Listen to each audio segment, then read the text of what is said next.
Gaga, desculpa-me a leitura, mas é para falar de improviso, isso é uma desgraça. Então, caras e caros, Manuel José Peixoto Batista de Simas nasceu na Ilha do Faial no dia 28 de fevereiro de 1937, depois de frequentar os ensinos básicos e secundários na cidade da Horta, rumou à Escola de Regentes Agrícolas de Santarém, onde concluiu o respectivo curso e se diplomou no já longínquo ano de 1957. Permitam-me, nesta minha preleção, referir-me ao engenheiro Zeca Simas apenas por Manuel José, pois esta familiaridade advém do facto de termos sido colegas de profissão no mesmo departamento governamental,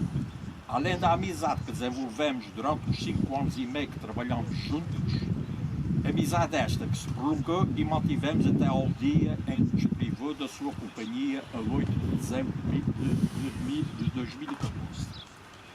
Regressado à sua terra natal, o Manuel José, como era tratado no seio da família florestal, Zeca Simas, como também era chamado pelos amigos e colegas, o senhor regente Zeca Simas, como era vulgarmente conhecido pela população tibuense em geral, iniciou o seu percurso profissional na extinta Junta Geral do Distrito da Horta em setembro de 1956, ingressando nos quadros de pessoal da então Direção-Geral do Ordenamento e Gestão Florestal, inscrição florestal de Ponta Delgada como regente florestal em março de 1960. Com a criação em fevereiro de 1962 da Administração Florestal de São Paulo do Pico, com sede nesta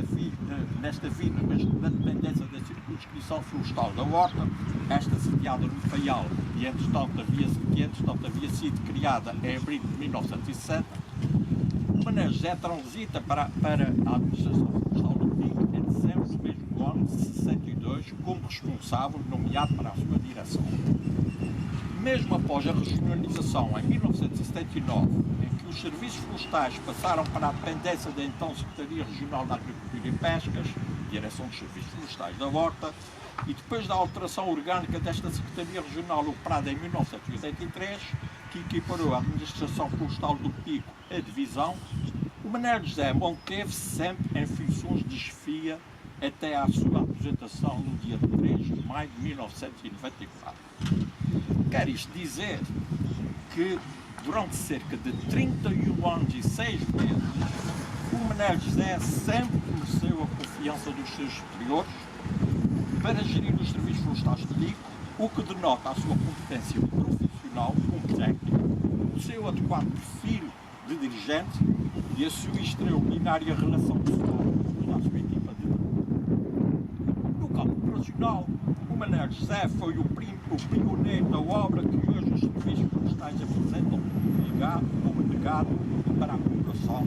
não só residente, como também dos visitantes da ilha que dela vive. Avesso a papéis,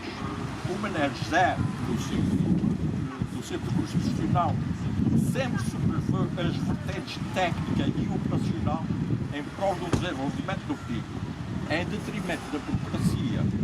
E ele, naturalmente, cumpria quando isto as suas funções o obrigavam. Não obstante o frete que se botava nele para cumprir com, muitas vezes, algum bom humor à mistura para justificar a sua antipatia aos papéis. Era o genuíno Manuel José.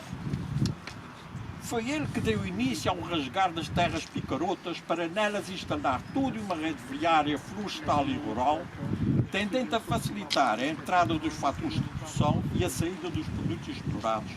economizando assim o tempo de circulação entre as diversas explorações e lugares da ilha e permitindo o acesso a zonas produtivas até então praticamente inacessíveis, traduzindo-se assim esta economia de tempo numa maior rentabilidade das diversas explorações florestais, agrícolas e pecuárias. Simultaneamente, esta rede viária abriu novos circuitos, não só para auxílio em situações de catástrofe, mas também para o desfrutar de novas e belas panorâmicas das muitas que a ilha do Pico oferece a grande captação. Foi ele que iniciou no Pico a instalação das pastagens baldias, com as subsequentes escolas posição social que elas representaram e ainda representam para os lavradores locais que deram o subsídio. Foi ele o obreiro dos primeiros parques florestais de recreio da ilha, locais de recreio e lazer, reconhecidos e comprovadamente muito frequentados por quem procura,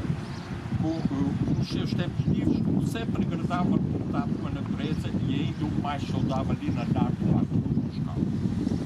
Foi ele também o mentor de diversos viveiros florestais disseminados pelas ilhas, importantes fornecedores de diversificado plantio das várias espécies florestais e ornamentais destinadas à arborização de terrenos públicos e privados e à ornamentação de áreas de recreio e lazer também públicas e privadas. Além das funções institucionais a que o seu cargo obrigava, o Manuel José sempre se mostrou disponível para auxiliar o cidadão comum na sua colaboração para a resolução de problemas em que a escassez de meios na ilha e na época era uma realidade e o que estava a que houvesse uma resposta imediata, sobretudo no que respeitava as reparações mecânicas de máquinas e outras alfaias agrícolas, entendendo que os serviços florestais na altura possuíam uma oficina bem fechada em termos de recursos humanos e de equipamentos. E isto o Manuel José fazia apenas incluído do verdadeiro espírito de missão em bem servir as populações, o que era o seu apanágio. Como chefe, era respeitado pelos seus superiores, querido pelos seus subordinados e acarinhado pelos seus colegas, nunca usando a sua posição superior na escala hierárquica para denegrir quem quer que fosse, antes, pelo contrário, usando-a para potenciar um ambiente laboral em que todos se sentissem bem e apoiados no desempenho das respectivas funções. No campo pessoal, o Manuel José era uma pessoa de trato muitíssimo afável, amigo e apaziguador, em cuja companhia se gostava de estar pela sua maneira de falar e de filosofar com muita piada sobre determinados assuntos, pondo-nos muitas vezes a pensar na lógica dos seus argumentos e das suas teorias que se nos revelavam, de fato, de uma perspectiva diferente dos nossos pontos de vista, mas corretos na sua gente. E neste contexto, permitam que aqui relatar um episódio, e entre muitos outros, que demonstra o sentido prático e a visão do Manuel José para aquilo que ele entendia serem e foram as prioridades para a ilha, num diálogo que manteve com um colega de serviço. O engenheiro Hermínio Pereira da Silva, à data coordenador do serviço de caça e pesca, a determinada altura insistia que os serviços florestais deviam introduzir fazões nas terras altas do Pico, até ao dia em que o Manuel José, com o seu habitual largo de cheirão e a graça que lhe era reconhecida naquilo que dizia, retorquiu: "Oh meu querido, eles vão morrer cobertos de lobo. Nesta altura, o que o Pico precisa é de valorizar as suas terras, abrindo acessos para os seus donos melhorarem as suas pastagens, aumentarem a criação de gado e que os proprietários das matas consigam extrair as madeiras e voltar a plantar." Era esta a sua visão e hoje o desenvolvimento económico do Pico reflete esse contributo do Manuel José. Era um bom amigo e colega no verdadeiro sentido das palavras. Pelo seu percurso profissional e pelo seu perfil pessoal, o Manuel José granjeou respeito e admiração das gentes do Pico, sendo hoje recordado com todo o mérito pela obra que ele deixou. Para o Manuel José, que permanece nas nossas memórias, esta merecida homenagem é o corolário do reconhecimento da dedicação e empenho que ele colocou no exercício das suas funções, é bem da sua ilha de coração, o Pico, é que o acolheu, onde constituiu família, onde exerceu a sua profissão com elevada competência e onde viveu até ao último dos seus dias. Parabéns à Câmara Municipal de São Roque do Pico, ao aprovar a atribuição do topónimo Praça Regente Agrícola Seca Cimas a este emblemático lugar, arquitetado e implantado por um homem que fez da sua profissão uma verdadeira missão de serviço público em prol do desenvolvimento da ilha que ele adotou e, por consequência, do bem-estar da sua população.